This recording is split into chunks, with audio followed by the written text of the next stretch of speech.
Matthew chapter 6. आइए हम अपने बाइबल को खोलें और मत्ती उसका अध्याय 6। And we are in a great section of scripture और हम एक अद्भुत हिस्से में हैं इस वचन के where the Lord knows that we are worrying people. जहाँ पे परमेश्वर जानता है कि हम चिंता करने वाले लोग हैं। And let's read verses 25 to 34. हम मत्ती अध्याय 6 के पद 25 से 34 तक पढ़ेंगे। I'll read in English till verse 30 and then Vipin can read verse 31 to 34. Therefore I tell you, do not be anxious about your life, what you will eat or what you will drink, or about your body, what you will put on. Is not life more than food and the body more than clothing? Look at the birds of the air. They neither sow nor reap nor gather into barns, and yet your heavenly Father feeds them.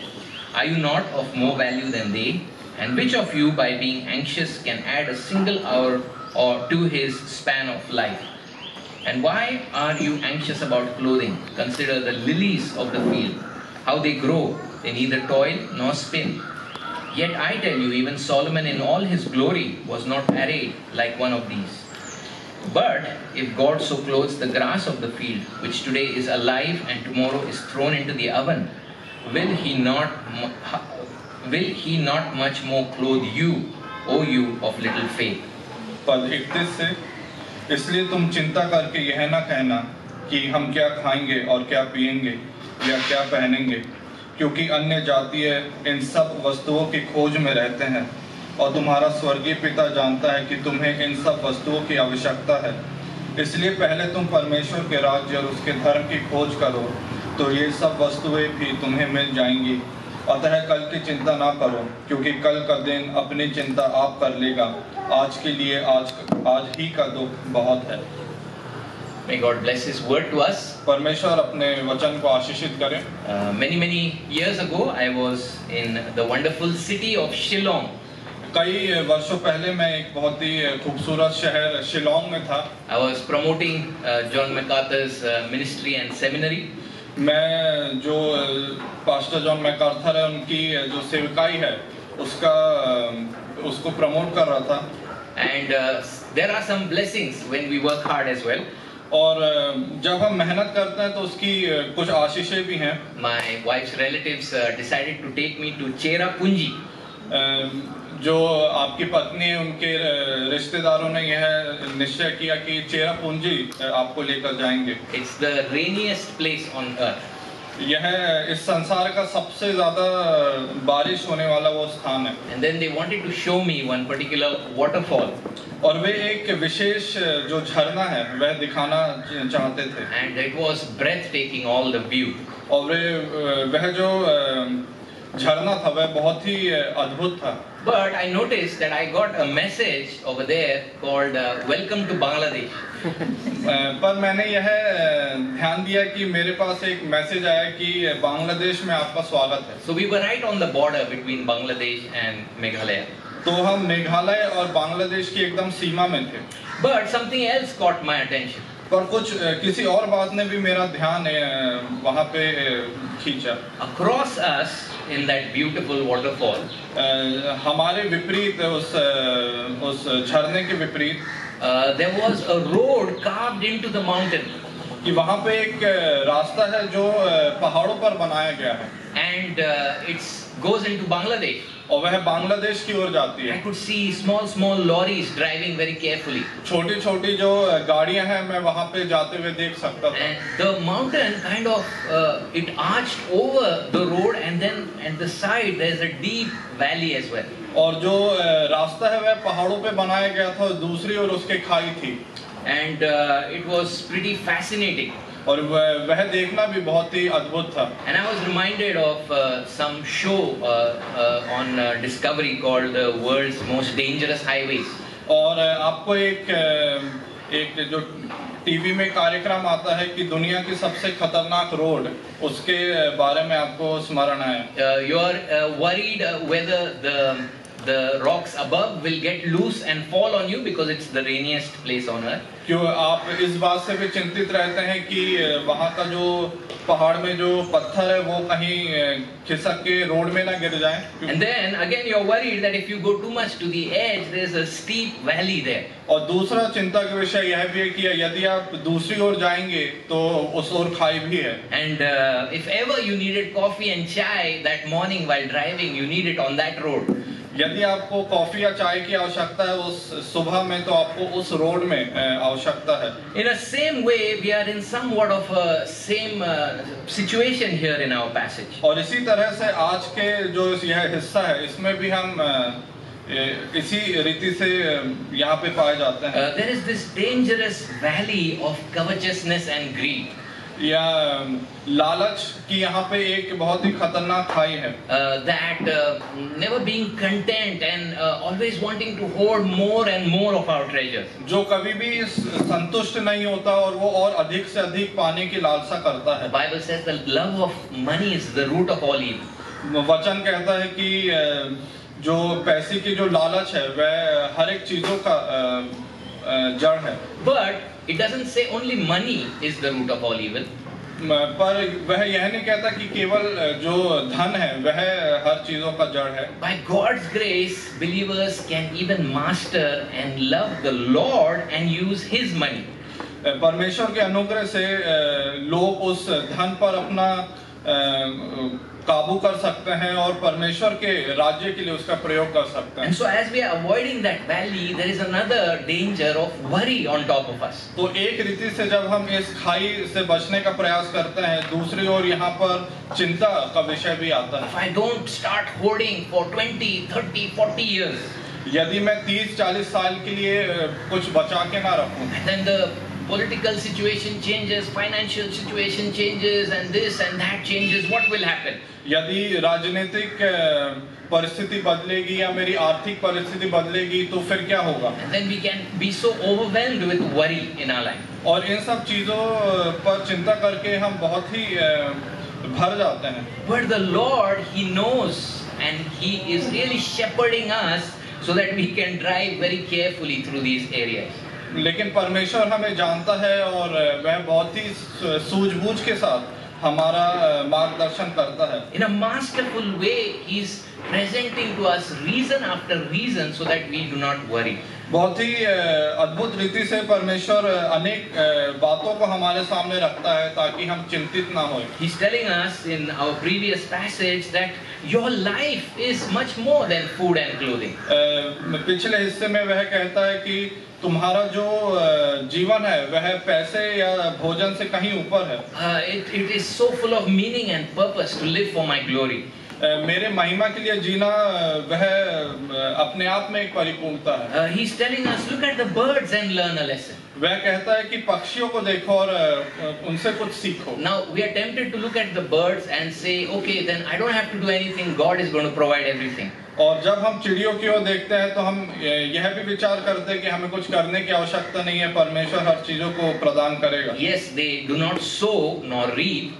हाँ, वे बीजों को उगाते नहीं हैं या उस पर खेती नहीं करते. But every day they are pretty busy trying to search. पर प्रतिदिन वह बहुत व्यस्त रहता है इन सब चीजों को खोजने में. We learned that worry doesn't add anything, any span to your life.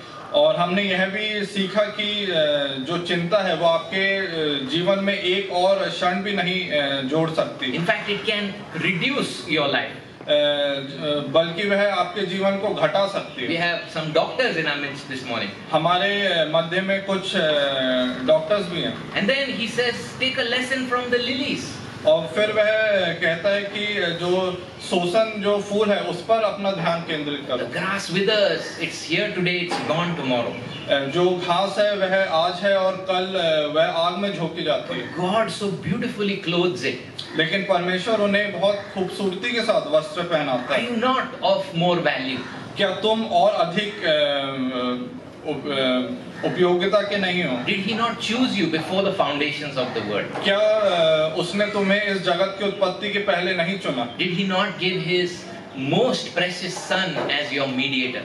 क्या उसने अपने इकलौते पुत्र को हमारे मध्यस्थ के रूप में नहीं दिया? And it's so foolish that we think that God, you handled my salvation, but I don't think you can handle my daily worries and problems. और यह विचार करना भी मूर्खता है कि जब हम कहते हैं कि परमेश्वर आपने मुझे उद्धार तो दे दिया है, लेकिन आप प्रतिदिन की जो संघर्ष है उसमें आप मेरी सहायता नहीं कर सकते। You cover me and you hold my spiritual life and you promise to make me end in Jesus, but you can't hold my physical life.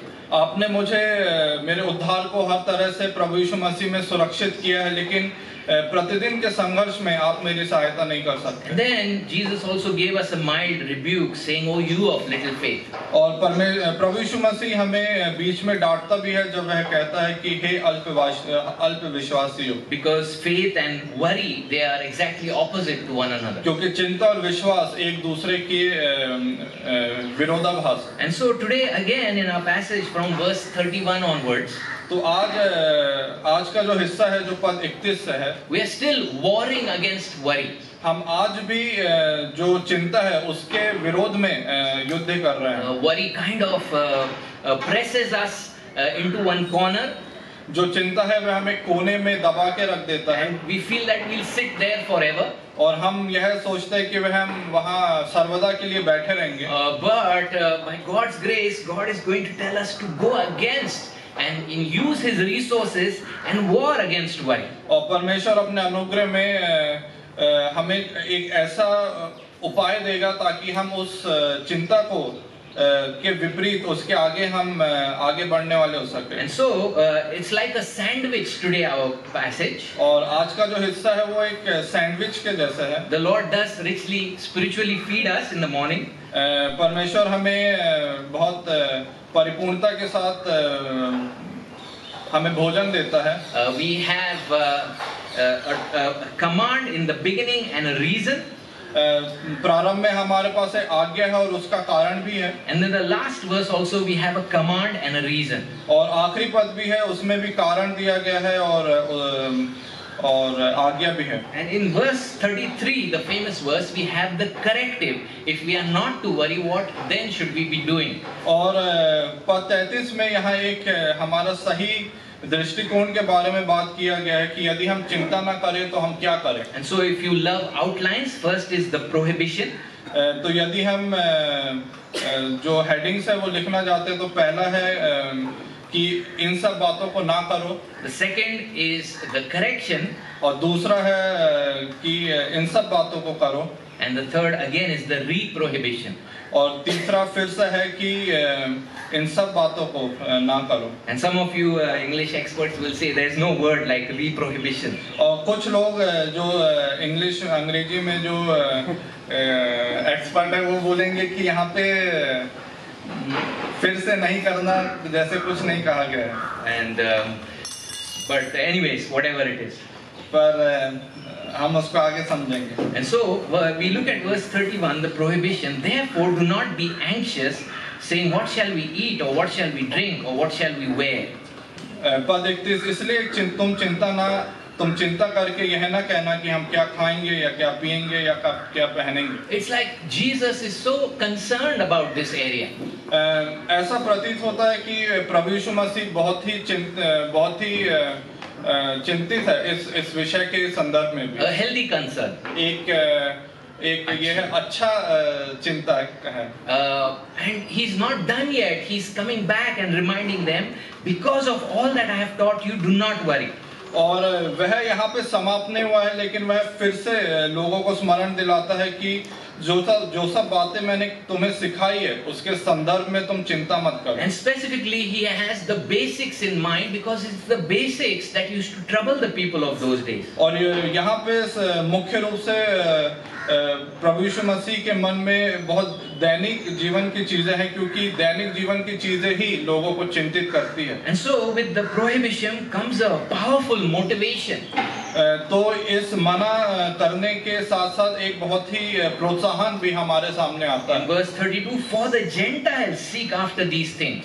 पद 32 में यह लिखा हुआ है, क्योंकि अन्य जातीय इन सब वस्तुओं की खोज में रहते हैं। There are some things that we do not want to hear in our lives. कुछ ऐसी बातें हैं जो हम हमारे जीवन में नहीं सुनना चाहते। A guy working out in the gym, जो व्यक्ति जो जिम में एक्सरसाइज करता है, he doesn't want to hear that he doesn't have much muscle mass on his body. तो वह यह नहीं सुनना चाहता कि उसके जो शरीर है उसमें उपयुक्त मांस नहीं है कि वह अच्छी बॉडी को बना सके। Or he hates to hear that you don't have so many masculine traits. और वह ये भी सुनना पसंद नहीं करता कि तुम्हारे अंदर कोई बॉडी बिल्डर जैसा कुछ मांस नहीं है शरीर में। A preacher hates to hear that I didn't understand anything in the sermon today. अपने एक प्रचारक के यह सुनने में प्रचारक को यह सुनना पसंद नहीं है जब लोग कहे कि मुझे आपके संदेश में कुछ भी समझ नहीं आया। A bride hates to hear that you looked like everybody else on that day.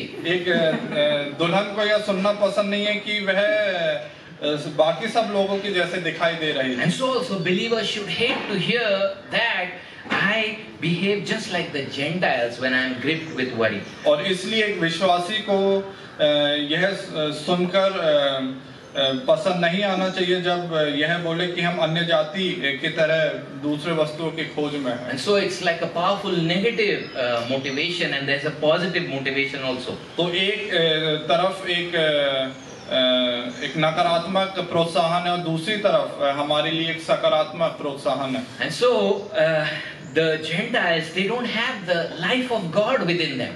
और जो अन्य जाति लोग हैं उनके पास आत्मा से परिपूर्ण जीवन नहीं है। They don't have the knowledge of God about them.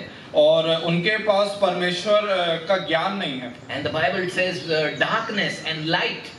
और वचन बार-बार हमें अंधकार और ज्योति के संदर्भ में बात करता है। So all that the Gentiles can see is only this earthly realm and only this earthly life. तो जो अन्य जाति लोग हैं वे केवल इस संसार और इस संसार के वस्तुओं पर ही अपना ध्यान केंद्रित रखते हैं। And Jesus is saying, don't be overly concerned about the basics of your life. और प्रभु यीशु मसीह कहते हैं कि अपने दैनिक जीवन के संदर्भ में बहुत ज्यादा चिंता मत करो। Because the Gentiles seek after all of these. क्योंकि अन्य जाति लोग भी इसी खोज में लगे हुए हैं। They wake up and every day they open the shop at 7:30.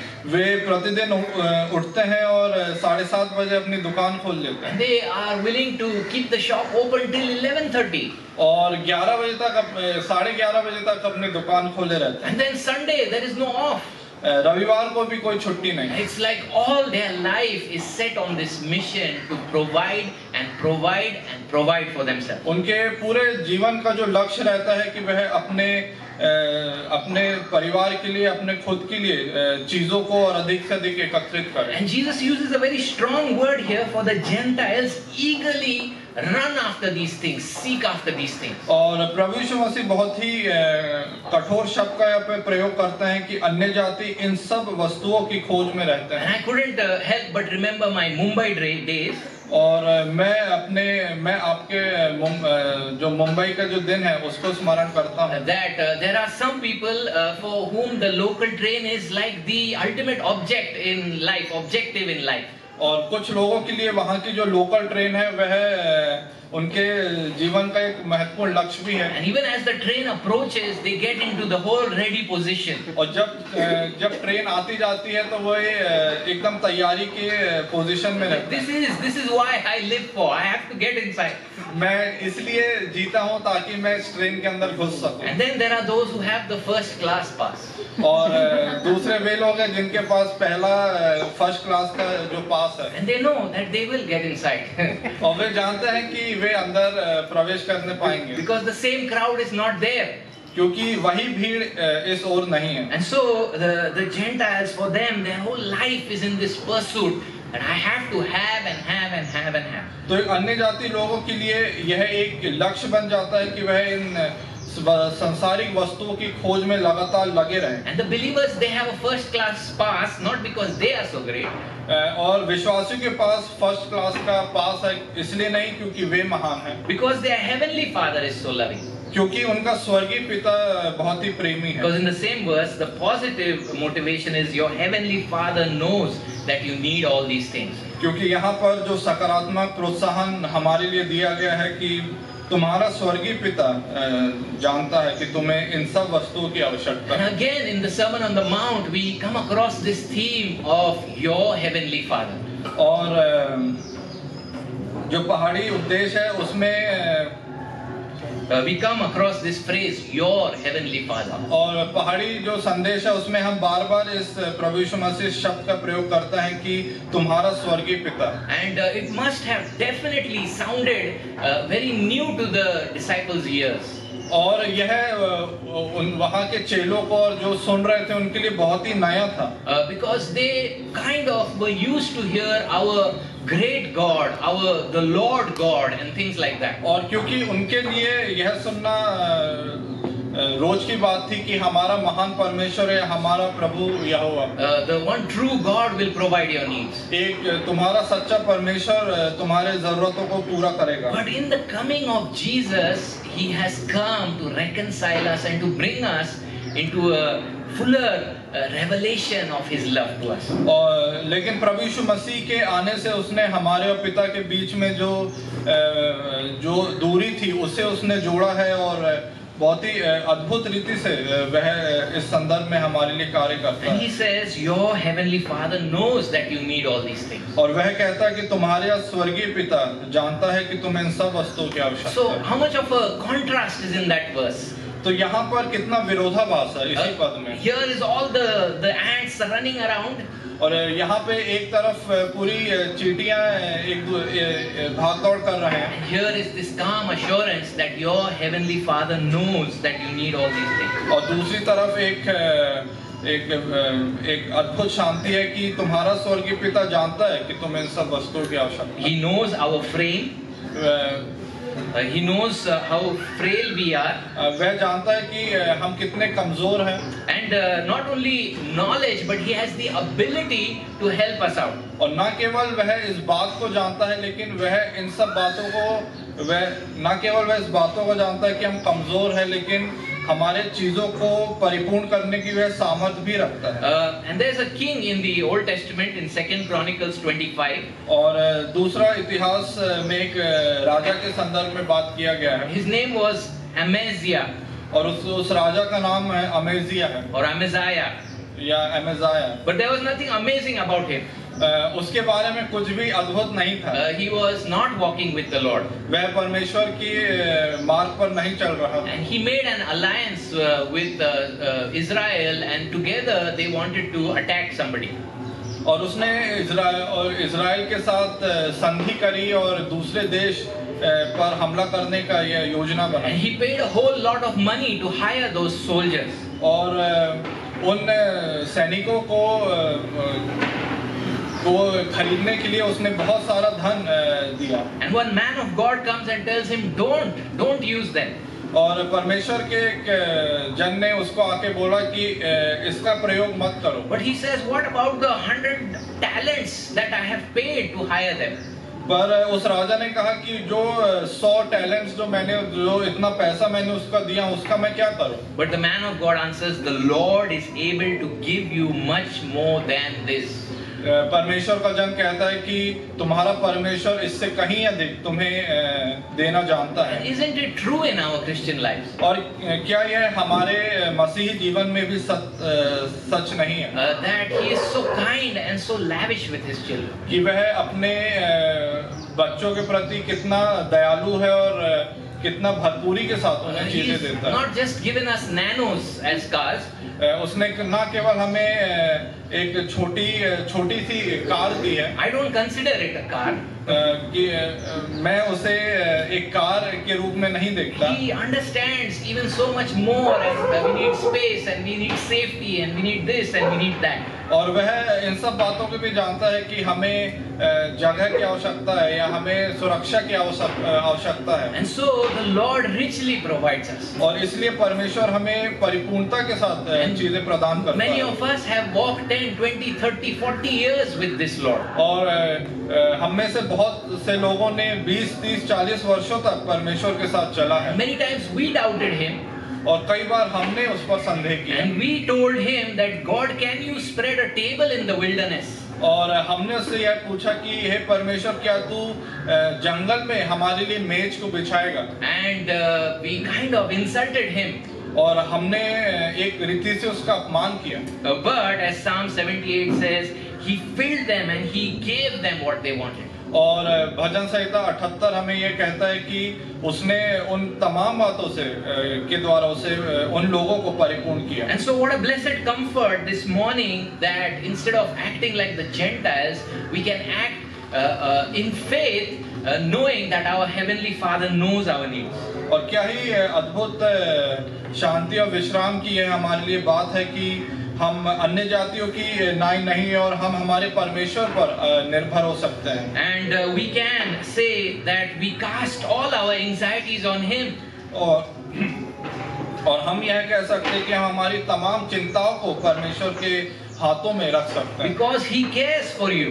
क्योंकि वह हमारी चिंता करता है। And that's a New Testament verse. और यह नए नियम का पद है। Not some Old Testament verse. Some of us think that Old Testament hardly applies to us. यह पुराने नियम का पद नहीं है और कई बार हम यह विचार करते हैं कि पुराने नियम के पद हम पर लागू नहीं होते। But that's a New Testament verse for you, casting all your anxieties on Him, for He cares for you. और यह नए नियम का पद है जहाँ पे वह कहता है कि अपनी सारी चिंताएं यहोवा पर डाल दो क्योंकि उसे तुम्हारा ध्यान है। And so that's 1 Peter 5:7 for you. और यह पहला पत्रस 5:7 है। And so we've just eaten the top of the sandwich and it is so wonderful. और हमने उस सैंडविच के ऊपर के हिस्से को खाया और वह इतना स्वादिष्ट है। And now let's go to the middle and the meat of the sandwich. और हम उस सैंडविच के जो बीच का हिस्सा है, जो मुख्य हिस्सा है, उस पर अब ध्यान In verse 33 we find the correction. पद 33 में हम उसके सही प्रारूप को देखते हैं। That Jesus is saying, don't be anxious and be crippled, but I have a wonderful purpose for your life. प्रभु यीशु मसीह कहते हैं कि इन सब सारी चिंताओं को करके अपाहिज मत हो जाओ, मैं तुम्हें एक अद्भुत बात सुनाता हूं। And the corrective is this, that seek first the kingdom of God and His righteousness. और उसका सही प्रारूप यह है कि तुम पहले परमेश्वर के राज्य और उसके धर्म की खोज करो। And here again Jesus says that seek first, and really the importance is that word first over there. और यहाँ पर जो शब्द पहला है उसकी महत्वपूर्णता को हम देखते हैं। And it's not the idea that from age 1 to 5 or 5 to 10 I will first seek the Lord, and then once I become a young person and once I become a career person, then I will forget the Lord. और इसका यह अर्थ नहीं है कि हम हमारे उम्र के 1 से 10 तक में हम परमेश्वर की खोज में लगे रहेंगे, लेकिन जब हम हमारे भविष्य की ओर जाते हैं तो परमेश्वर को भूल जाएंगे। More than time, it's talking about chief and important and the main thing in your life. यहाँ पे समय की बात नहीं की गई है, लेकिन आपके जीवन में जो प्राथमिकता है उसके संदर्भ में बात किया गया है। So Jesus is saying that this is the corrective, this is the redirection that I am directing you to. और प्रभु यीशु मसीह कहते हैं कि यह एक सही प्रारूप है जिसकी ओर मैं तुम्हारा ध्यान केंद्रित कर रहा हूँ। But seek first the kingdom of God and His righteousness. कि पहले तुम परमेश्वर के राज्य और उसके धर्म की खोज करो। Do you know how can we even measure the value of the kingdom of God? क्या आप परमेश्वर के राज्य का मूल्य लगा सकते हैं? Can you measure and value it at 50 lakhs? क्या आप उसका मूल्य 50 लाख लगा सकते हैं? Or 50 crores? या 50 करोड़? Or 1 billion, 1 trillion? या 1 अरब या 1 खरब? What is this kingdom of God? Let's remind ourselves. यह परमेश्वर का राज्य क्या है? हम अपने आप को आज यह स्मरण कराएं। That in the history of mankind there are many earthly kingdoms. कि मानव जाति के इतिहास में बहुत से मानुषिक राज्य आए हैं। And some famous kings. और बहुत प्रसिद्ध राजा भी आए हैं। And some of them did great work for the people. और कई लोगों ने बहुत ही भले काम किए हैं लोगों के लिए। They brought peace and prosperity. उन्होंने अपने राज्य में शांति और समृद्धि को लेकर आया। But this curse that we live under and the selfishness of man always messes up this earthly kingdom. लेकिन जिस श्राप के अधीन हम रहते हैं और जिस पाप में हम रहते हैं वह अक्सर इन सब बातों को तबाह कर देता है। But God has set his king on Zion. लेकिन परमेश्वर ने अपने राजा को सियोन में बैठाया हुआ है। God has a kingdom that will last forever. और परमेश्वर का ऐसा राज्य है जो युगानुयुग तक बना रहेगा। The most blessed thing ever is to be under his rule and his reign. सबसे आशीषित बात हमारे लिए यह है कि हम उसके राज्य की अधीनता में अपने जीवन को बिताएं। Once upon a time we were against his rule and reign. एक वक्त हम उसके राज्य के विरोध में थे। And we thought we were the kings of our life. और हम यह सोचते थे कि हम हमारे जीवन के स्वामी हैं। And we refused to bow our knees and kiss the sun. और हमने उस अपने घुटनों को टेक कर उस पुत्र को चूमने से इनकार किया। But by God's Spirit, God opened our eyes. लेकिन परमेश्वर के आत्मा के द्वारा उसने हमारे आंखों को खोला। He revealed to us that we are in rebellion against the one true king. और उसने यह हमको दिखाया कि हम एक सच्चे राजा के विरोध में थे। And then God humbled us to trust him for our salvation. और परमेश्वर ने हमें नम्र किया और उसके उद्धार पर विश्वास करने को प्रेरित किया। And at the moment of salvation, we saw the kingdom of heaven like a treasure. और उस उद्धार के समय में हमने परमेश्वर के राज्य को एक खजाने के रूप में देखा। And the best thing that ever one can find. एक सबसे अच्छी जो खजाना जो हम जिसको हम प्राप्त कर सकते To be part of that spiritual invisible kingdom. उस ना दिखने वाले राज्य का हिस्सा बनने की आशीष। To have that kingdom within us. और उस राज्य को हमारे अंदर भी देखना। And one day to wait for the fullness of that kingdom. और एक दिन उस राज्य के परिपूर्णता का इंतजार करना। One day to wait for our king with whom we will reign forever and ever. और जब वह राजा आएगा तो हम उसके साथ युगानुयुग तक राज करेंगे। And even now the kingdom of God doesn't consist in food and drink, the Bible says. और आज भी जो परमेश्वर का राज्य है वो खाने और पीने तक सीमित नहीं है। But Jesus gives us righteousness and peace and joy in the Holy Ghost.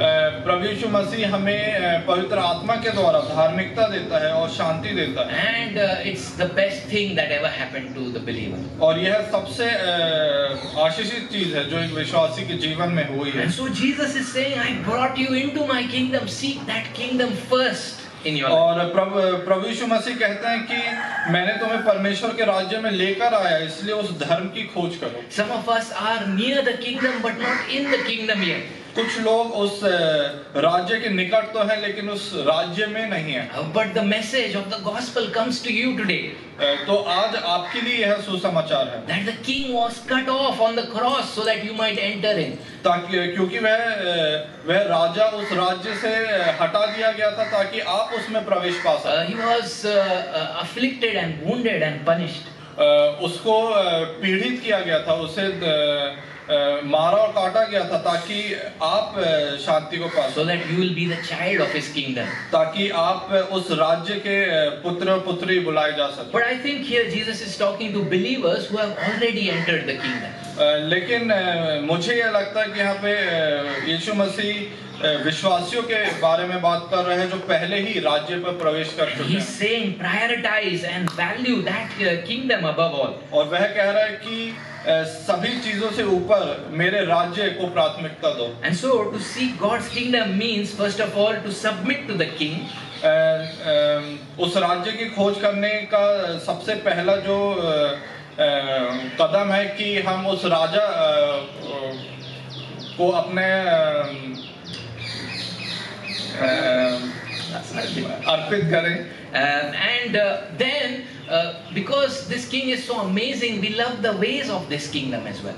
और क्योंकि यह राजा का जो तमाम कार्य हम उसे इतना पसंद करते हैं कि हर एक चीज है जो उस राज्य में हम पसंद करते हैं। We even believe that the first shall be last. हम यह भी विश्वास करते हैं कि जो पहला है वो अंतिम किया जाएगा। To go down and be made low is to go up.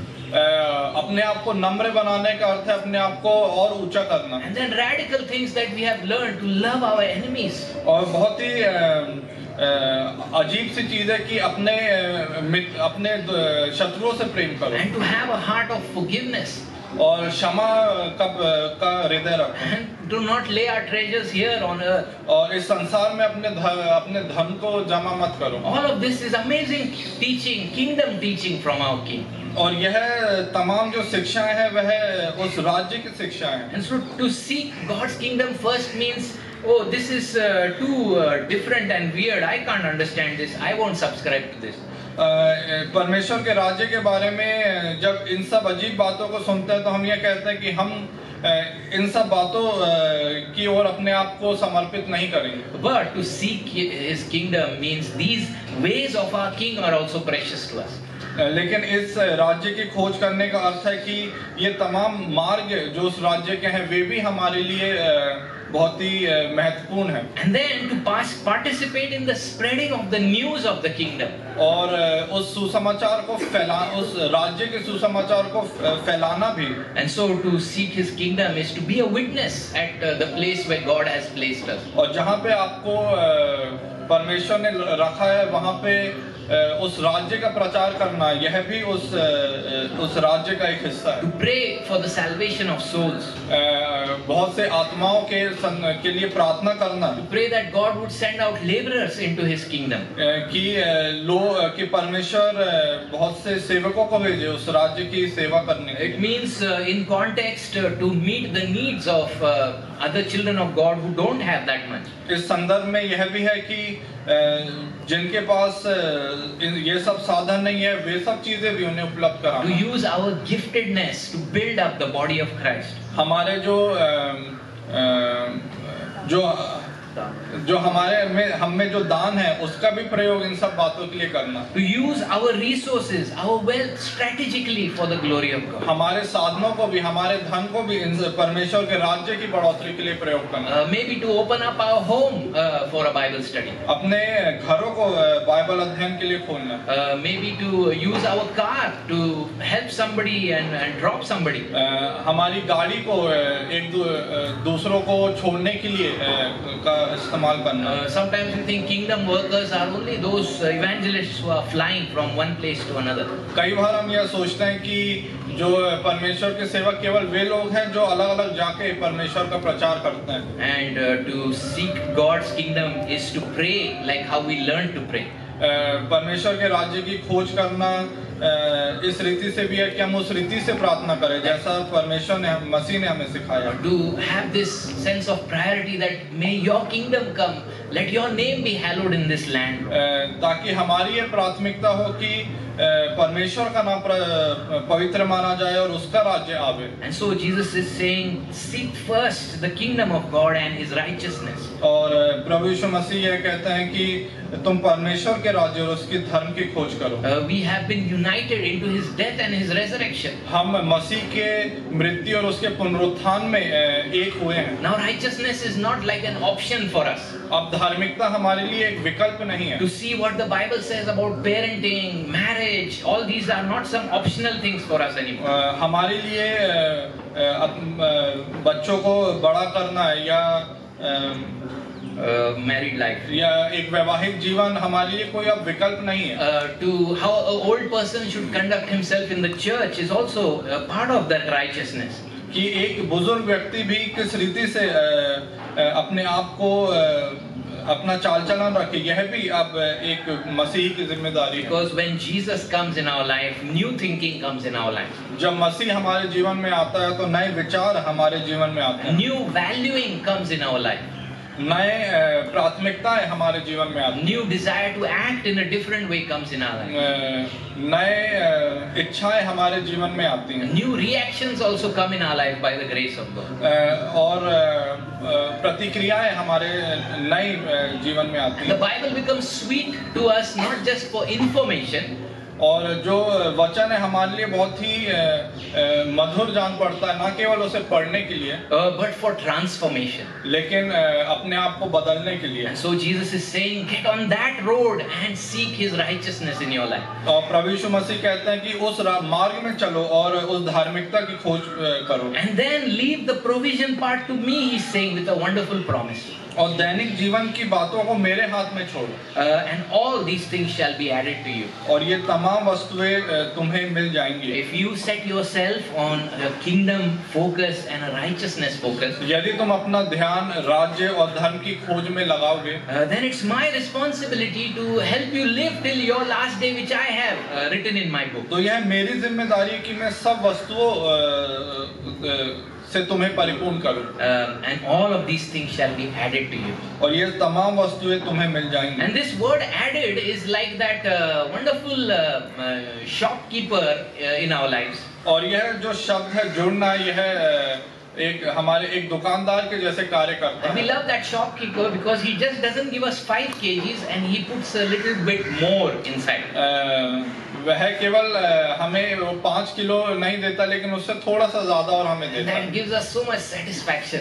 और वह हमें कितनी संतुष्टता देता है। And that's the idea behind that word, where God is going to add into our life. और ये एक विचार है जो यहाँ पे रखा गया है कि ये सब वस्तुएं तुम्हें मिल जाएंगी। Jesus said, in this world you will have trouble. मसीह यह कहते हैं कि इन संसार में तुम्हें तकलीफें आएंगी। Sometimes you have to leave homes and brothers and sisters, कई बार तुम्हें अपना घर, अपने भाई बहनों को छोड़ना पड़ेगा, father or mother, अपने माता पिता को, or children or lands. अपने बच्चों को या अपनी जमीन को। But He says that I will give you 100-fold in this life.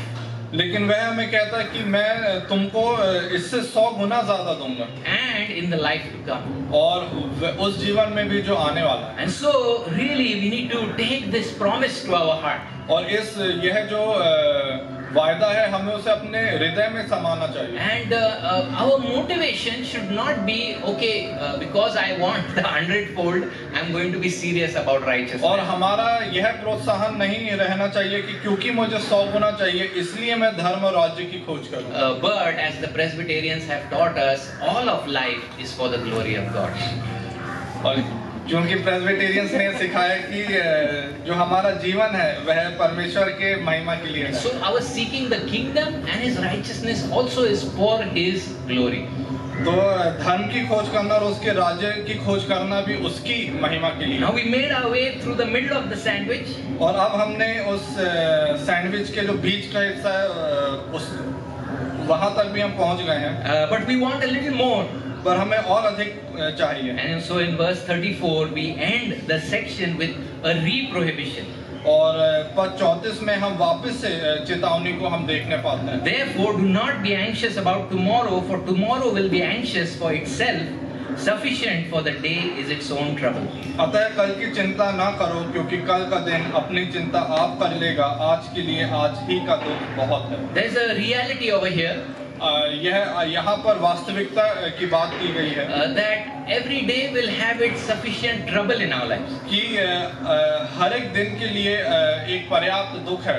And praise God that Jesus doesn't say every day will have unlimited trouble in our life. और परमेश्वर की महिमा हो कि मसीह यह नहीं कहता कि प्रतिदिन के लिए अनंत दुख है हमारे जीवन में। The Bible says there are these trials in our life. और वचन यहाँ पे कहती है कि प्रतिदिन के लिए हमारे लिए दुख है। We live in a sin-cursed world. हम एक पाप में श्रापित इस जगत में रहते हैं। Believers' bodies are also getting old and tired. विश्वासी का जो जीवन है वह भी पुराना हो रहा है और थक भी रहा है। And we have unjust people and bosses that we work for. और हमारे जो हमारे जो अधिकारी हैं वे अन्यायी हैं और अन्य जाति हैं। And then because of Jesus we have additional opposition and trouble. और प्रभु यीशु मसीह के कारण हमारे जीवन में एक जो क्लेश है वो जुड़ गया है। And so Jesus is saying if this daily quota is coming, और मसीह ये कहते हैं कि यदि ये प्रतिदिन का दुख तुम्हारे पास आ रहा है, why are you going and taking the future quota and worrying about it now? तो क्यों तुम आगे के चिंताओं को लेकर आज ही उस विषय में सोच रहे हो? It doesn't make sense. इस बात को विचार करने का कोई अर्थ नहीं निकलता। That I have my back pain for today. कि मेरे पास आज के लिए पीठ का दर्द है, But I also get hypertension by worrying so much about my life. लेकिन बहुत अधिक मेरे जीवन के बारे में चिंता करके मैं और अधिक चिंता अपने ऊपर ले रहा हूँ। But with the reality of these troubles, लेकिन ये जो समस्याओं को जो वास्तविकता है, the Bible tells us another reality. एक दूसरी वास्तविकता भी हमारे सामने वह प्रस्तुत In करता है। Lamentations 3 and verse 23. विलाप गीत 3:23. विलाप गीत 3 और उसका पद 23 में ऐसा लिखा हुआ है, The goodness of the Lord, His mercies are new every morning. कि जो परमेश्वर की धर्म जो भलाई है वह प्रतिदिन नई होती है। Great is your faithfulness.